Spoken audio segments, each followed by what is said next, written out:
ना। देखिए बेटा, जिस प्रकार हम लोग को एक मकान बनाने के लिए 4 पिलर की जरूरत होती है, ठीक है, उसी प्रकार अपने ग्रामर में प्रोनाउंसिएशन को समझने के लिए जेंडर एक पिलर है। पिलर पर जिस प्रकार हम लोग छत को ढालते हैं और वह छत अति कालों तक जेव का तेव रहता है, उसी प्रकार जेंडर जो है ग्रामर का एक पिलर है।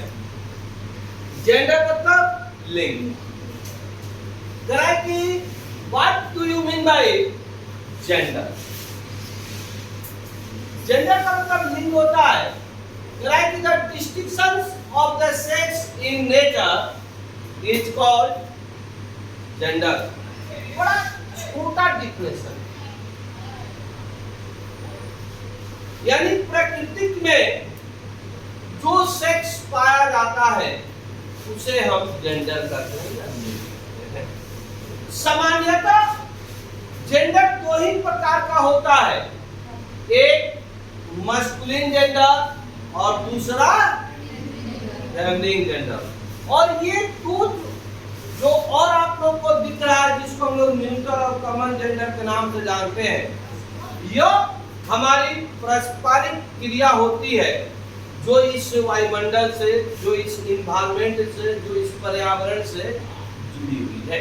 जैसे हमारा जीवन जुड़ा हुआ है, as like the conditions of it.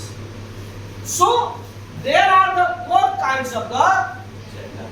इसलिए इसको 4 भागों में बांट दिया गया: masculine gender, feminine gender, neutral gender और कॉमन जेंडर।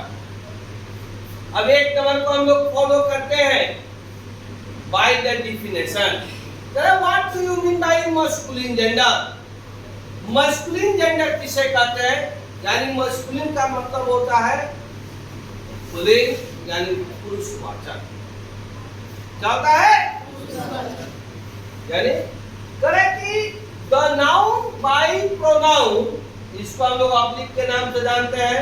मेरे भाषा में बाय के द्वारा संबोधन किया जाता है, अंग्रेजी भाषा में ऑब्लिक के नाम से जाना जाता है।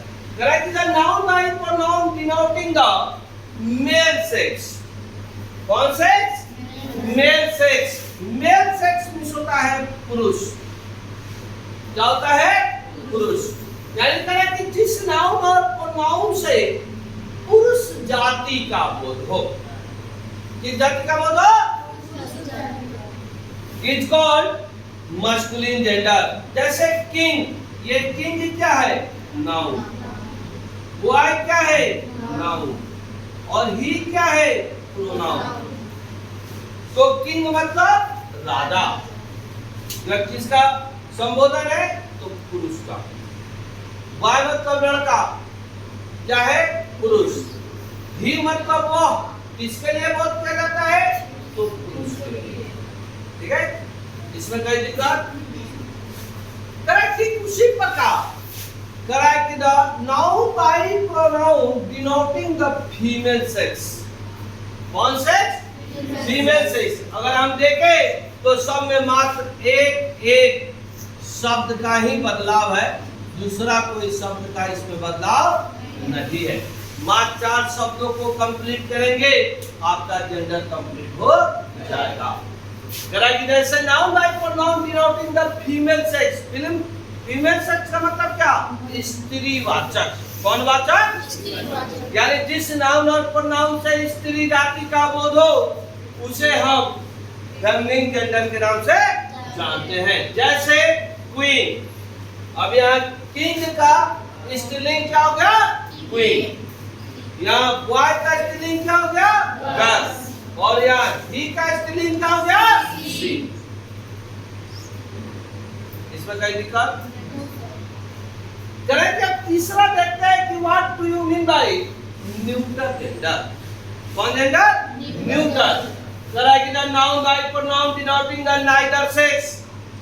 नाइदर सेक्स मतलब दोनों में से कोई नहीं। ना पुरुष ना स्त्री, ना पुरुष ना स्त्री।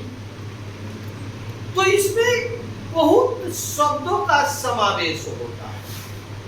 सबसे पहले जानिए कि इसमें छोटे छोटे जितने भी कीड़े मकोड़े हैं, जिसको हम लोग इंसेक्ट के नाम से जानते हैं, है कि नहीं, यह इसी श्रेणी में आता है। जैसे बी मतलब मधुमक्खी। अब मधुमक्खी, मच्छर, माछी, तितली, चिड़िया, ये सारे इसी श्रेणी में आते हैं। क्यों? क्योंकि इसके लिंग का पता नहीं चलता है कि यह स्त्रीलिंग है कि पुल्लिंग है, इसलिए इसे हम न्यूट्रल जेंडर के नाम से जानते हैं। जितना भी नॉन लिविंग थिंग है, नॉन लिविंग थिंग मतलब निर्जीव पदार्थ। कौन पदार्थ? निर्जीव पदार्थ। वह इसी श्रेणी में आता है। जैसे पेड़ क्या है? निर्जीव। जैसे पेड़ पौधे, इसका भी हमें लिंग का पता नहीं चलता है कि स्त्रीलिंग है कि पुल्लिंग है, इसको भी हम लोग न्यूट्रल जेंडर के श्रेणी में ही रखते हैं। चौथा है बताओ का कि what do you mean by common gender? Common gender का यूज होता है उभयलिंग। कौन ले? उभयलिंग, यानी ये दोनों अवस्था में काम करता है। यानी एक ही शब्द जो नाउन और प्रोनाउन हो और दोनों के लिए बोध किया जाए। क्या करा है डिफिनेशन? कि the noun by pronoun denoting the either sex. Either मतलब दोनों में से कोई एक, वह स्त्री भी हो सकता है, वह पुरुष भी हो सकता है, उसे हम क्या कहते हैं? Common gender. जैसे टीचर, तो आप स्कूल में देखे होंगे, स्त्री भी है पुरुष भी है। इनेमी बड़ा सुंदर शब्द है जिसको हम लोग शत्रु कहते हैं, भोजपुरी भाषा में दुश्मनवा कहते हैं। तो उसमें स्त्री भी दुश्मन होती है, पुरुष भी दुश्मन होता है कि नहीं? तो दोनों अवस्थाओं में हम इसको रखते हैं।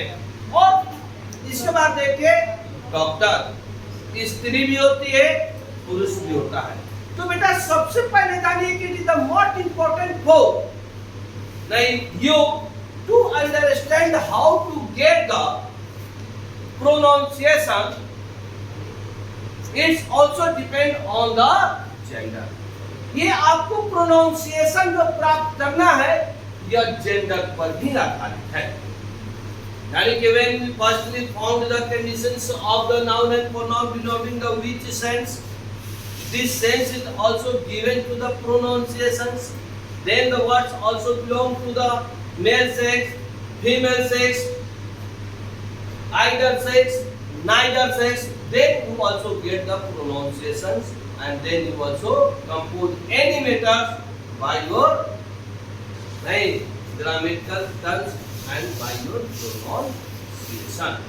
इसमें क्या दिक्कत?